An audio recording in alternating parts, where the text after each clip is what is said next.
ಮನೆಗೆ ಅರ್ಧ ರಾತ್ರಿ ಬಂದು ಬಿದ್ರೆ ನಾನು ಬೆಳಿಗ್ಗೆ ಬಂದು ನಿಮ್ ಮನೆ ಬಿಟ್ಟಿನ ಇಲ್ಲ ಕರಕ್ ಬಂದಿದ್ವಲ್ಲಮ್ಮ ಏನು ನಾವು ಬಂದಿದ್ದಿಲ್ಲ ರೊಕ್ಕ ಕೇಳಿದ್ದಾಗ ಸುಮ್ಮನೆ ಬಂದೀವಿ ನಾವು ಏನ್ ರೊಕ್ಕ ಕೇಳಿದೆ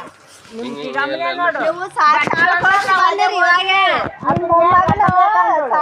ಕೋಸಿ ಬಂದಿರಿ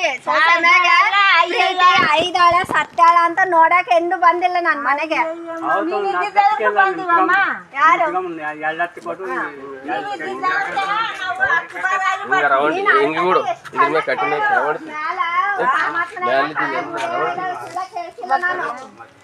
ಎಲ್ಲಿಗೋ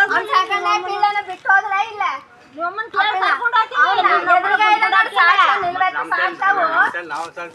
ನೀವೇ ಸಲ್ವಿರಲ್ಲ ಪಿಳ್ಳನ್ ಬಿಸಾಕ್ ಹೋದ್ರ ಇಲ್ಲ 2 ವರ್ಷ ಬೆಳ್ಸಿನೇ ಇಲ್ಲ ಅವನ್ನ ಮತ್ತ ಅವಾಗ ಕಾಲಿಲ್ಲ ಸೊಸೆ ಸಣ್ಣವನಲ್ಲ ಅವ್ನ್ ದೊಡ್ಡವನು ನರ್ಸಿಂಹ್ಲೆ ಅಲ್ಲ ನೀನು